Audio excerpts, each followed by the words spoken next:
अस्सलाम वालेकुम everyone, welcome back to my channel. कैसे हैं आप सब लोग? आई होप कि सब ठीक होंगे। अल्लाह ताला सबको अपने अपने हिफ्ज़ मान में रखें और ढेरों ढेर खुशियाँ नसीब फरमाए, आमीन। तो आज का हम डिज़ाइन स्टार्ट करते हैं। 2 टाइप्स के मैंने थ्रेड्स लिए हैं, सिल्की थ्रेड और कॉटन थ्रेड। अमूमन आपने देखा होगा मैं अक्सर वीडियोस में ऐसे ही लेस बनाती हूँ, मुझे अच्छा लगता है ये वाला लुक। एक सिल्की थ्रेड की शाइनिंग और कॉटन थ्रेड की नीटनेस, इन दोनों को ज्वाइन करें तो बहुत ही खूबसूरत और नीट डिज़ाइन बनता है। और अगर आपके पास थ्रेड एक ही कलर का अवेलेबल नहीं है तो आप दोनों ऑपोजिट कलर्स भी ले सकते हैं जो कि आपके फैब्रिक में रिक्वायर्ड हों। अगर आपके पास 3 कलर्स हैं फैब्रिक में और उनको आप मिक्स एंड मैच करना चाहते हैं तो आप इस तरह से मैच भी कर सकते हैं। इस तरह से आप मल्टी कलर का शेड भी बना सकते हैं। तो बहुत से डिफरेंट तरीक़ों से आप लेसिस को बना सकते हैं और न्यू लुक देख सकते हैं। आज के मैं डिज़ाइन के लिए इन दोनों लेयर्स को एट अ टाइम यूज़ करूँगी इस तरह से, और मैं इसके लिए 1.25 mm की हुक यूज़ करूँगी। आपको जो हुक आपके हाथ पे सूट करती है आपके थ्रेड के हिसाब से, तो आप वो वाली हुक यूज़ कीजिएगा। तो चलिए स्टार्ट करते हैं हम अपना आज का डिज़ाइन, जो कि बहुत ही इजी और सिंपल है।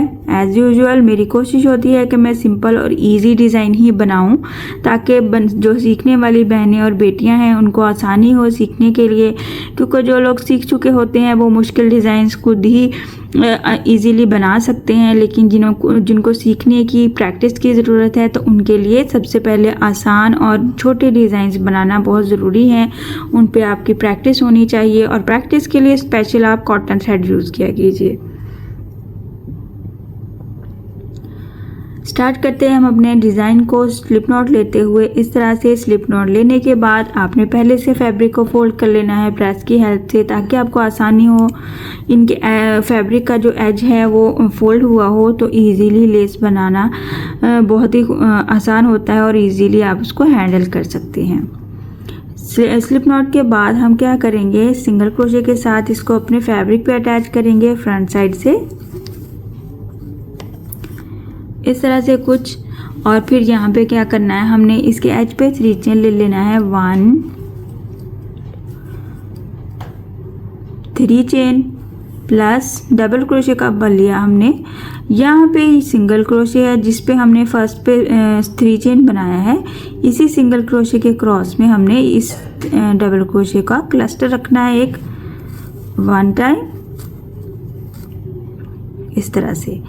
क्लस्टर का मतलब है कि हमने यहीं पे इसको स्टॉप कर देना है और ये लूप हमने इंसर्ट रखना है अपनी हुक में, और नेक्स्ट अगेन यहीं से हमने एक बार फिर से डबल क्रोशे का बल ले लेना है और यहीं इसी गैप में हमने इसको जाते हुए फिर से इसी तरह से एक लूप रखना है।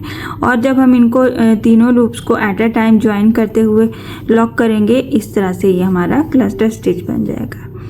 ये हमारा बिल्कुल स्टार्टिंग पॉइंट है। इसके बाद क्या करना है, हमने इसके एज पे 3 चेन ले लेनी है। 1 2 ये 3 हो गया। बैक साइड पे जाएंगे तो ये इस तरह से लुक नज़र आएगी। इस 3 चेन को, ये जो बैक साइड पे एज पे हमें एक छोटा सा स्टिच नज़र आ रहा है, उसके क्रॉस में जाते हुए हमने इसको सिंगल क्रोशे करना है और वापस फ्रंट पे आ जाना है। फ्रंट पे आएंगे तो इस तरह से ये हमारे पास सर्कल बन जाएगा। इस सर्कल के क्रॉस में हमने क्या करना है, ये 3 चेन का सर्कल जो बैक साइड से बनाया है इसके क्रॉस में हमने 3 पीकॉट्स बनाने हैं। पहले हम बनाएंगे 3 चेन 1 2 3। इस 3 चेन को यहीं पर अटैच करेंगे सिंगल क्रोशे की हेल्प से। सेंटर वाला हम बनाएंगे 4 चेन 1 2 3 4। इसको भी हम यहीं पे अटैच करेंगे सिंगल क्रोशे की हेल्प से, और इसके दूसरी साइड पे हम बनाएंगे फिर से 3 चेन का पीकॉट, जैसे कि हम फ्लावर बनाएंगे एक 1 2 3। इस 3 चेन को भी इसी 3 चेन के क्रॉस में हम सिंगल क्रोशे कर देंगे। इस तरह से ये हमारा एक फ्लावर बन जाएगा। और यहाँ पे हमने क्या करना है, लास्ट पे हमने एक और ट्रिक ज़रूर देखना है आपने ध्यान से। फिनिश करने के बाद ये वाला फ्लावर तो हमने बना लिया इस सर्कल में जो हमने बैक साइड से बनाया था। एक बार हमें सिंगल क्रोशे बनाना है। ये जो हमने क्लस्टर में 2 डबल क्रोशे बनाए थे उनके क्रॉस में जाते हुए यहाँ पे हमने इसको एक बार सिंगल क्रोशे करना है और फिर हमने इसको एज इट इज़ ये वाला डिस्टेंस लेते हुए फैब्रिक पे अटैच कर देना है इस तरह से।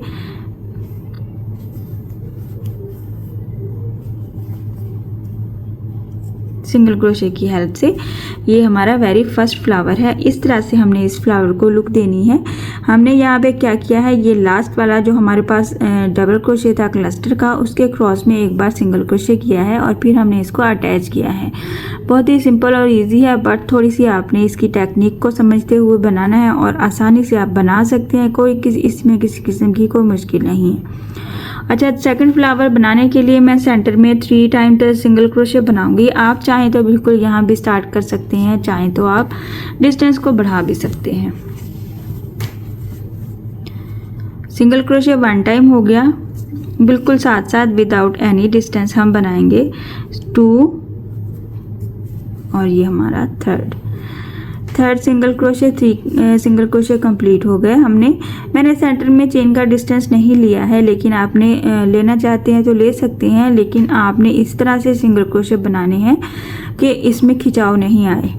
इस तरह से हमने ये बना लिया। इसके एज पे फिर से वही पैटर्न रिपीट करेंगे, 1 2 3 चेन प्लस डबल क्रोशे का बल ले लेना है। इस वाले सिंगल क्रोशे के क्रॉस में जाते हुए हमने इसको 1 टाइम क्लस्टर रखना है, 1 2 डबल क्रोशे के साथ, और फिर लास्ट पे हमने तीनों फोल्डिंग्स को एट अ टाइम फोल्ड करते हुए लॉक कर देना है इस तरह से।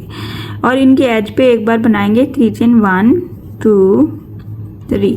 बैक पे चले जाएंगे, इस 3 चेन को अटैच करेंगे। यहाँ पे ये जो हमारे पास स्टिच नज़र आ रहा है उसी के क्रॉस में जाते हुए हम इसको अटैच कर देंगे और वापस फ्रंट पे आ जाएंगे। इस तरह से ये हमारे पास 3 चेन का गैप नज़र आ रहा है। इस 3 चेन के गैप में हम बनाएंगे, पहले हम 3 चेन बनाएंगे, इस 3 चेन को इसी गैप में सिंगल क्रोशे कर देंगे और ये हमारे पास एक पेटल बन जाएगी फ्लावर की। 1 टाइम अगेन, 1 2 3 एंड 4। सेंटर वाला हम 4 टाइम बनाएंगे। सेंटर वाला पेटल हम 4 चेन के साथ बनाएंगे, यहीं पे सिंगल क्रोशे करते हुए, और इसको भी सिंगल क्रोशे कर दिया। और लास्ट पे हम इसके साइड पे फिर से 3 चेन बनाएंगे और यहाँ पे फिर से इसको सिंगल क्रोशे कर देंगे। अच्छा, 3 पेटल्स के साथ ये फ्लावर तो हमारा एज पे बन जाएगा।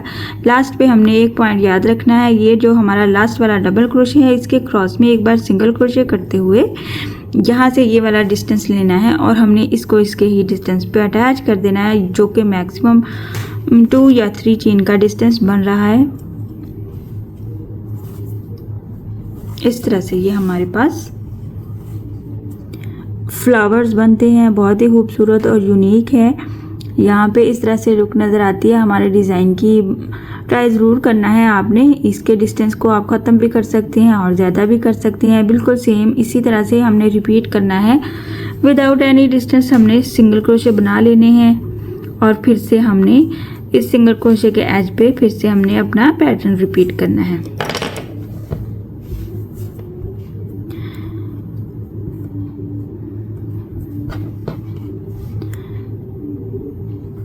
इस तरह से हमारे डिज़ाइन की लुक नज़र आ रही है। मैं आपको थोड़ी सी इसकी लेंथ बना के शो कर देती हूँ ताकि आपको आइडिया हो जाए कि लेंथ में हमारा डिज़ाइन बनने के बाद कैसा नज़र आ रहा है। अच्छा, आप देख सकते हैं मैंने थोड़ी सी लेंथ कंप्लीट कर ली है और कुछ इस तरह से हमारे डिज़ाइन की लुक नज़र आती है। 1 साइडेड फ्लावर बनता है, बहुत ही खूबसूरत और यूनिक लुक देता है। आप इसके एज पे यहाँ पे पीकॉट्स की जगह पे सेंटर वाला जो पीकॉट है उसमें हम अपना पर्ल भी ऐड कर सकते हैं। कुछ इस तरह से हमारे डिज़ाइन की लुक नज़र आती है। ट्राई ज़रूर करना है आपने, मुझसे भी शेयर करना है। बेस रो हमने नहीं बनाई है, बट अगर आप बेस रो बनाना चाहते हैं तो इस डिज़ाइन के लिए आपको सिंगल क्रोशे की बेस रो बेस्ट रहेगी। और ये इसकी बैक साइड है, किसी किस्म का कोई मैस नहीं है, बहुत ही इजी और सिंपल डिज़ाइन है। ट्राई ज़रूर किया कीजिए। नई नई चीज़ें, इन्हीं डिज़ाइंस को आप कुछ चेंजेस करके बिल्कुल न्यू लुक भी दे सकते हैं। और जैसे अब अगर आप बनाते जाएंगे आपके हाथों में सफाई आ जाएगी तो आप हर तरह से हर तरह का डिज़ाइन ईजीली बना पाएंगे, जिसके लिए प्रैक्टिस की बहुत ज़रूरी है। और जो मैं ईजी डिज़ाइन सिखाती हूँ आपको, उनको ज़रूर ट्राई किया कीजिए, कोशिश ज़रूर किया कीजिए। हर तरह का डिज़ाइन, हर लेडी जो हमारी औरतें हैं, ख़वातीन, बेटियां, बहनें जो सीखना चाहती हैं वो हर तरह के डिज़ाइंस बना सकती हैं। आपको शर्त ये है कि आपने कोशिश ज़रूर करनी है और प्रैक्टिस ज़रूर करनी है। सो आई होप कि आज का डिज़ाइन आपको पसंद आया होगा और समझ भी आया होगा। सो काइंडली मेरे चैनल को सब्सक्राइब कर दीजिए, लाइक कमेंट और शेयर भी किया कीजिए। इंशाल्लाह नेक्स्ट वीडियो में मिलेंगे नए डिज़ाइन के साथ। अपनी दुआओं में याद रखिएगा। अल्लाह हाफिज़।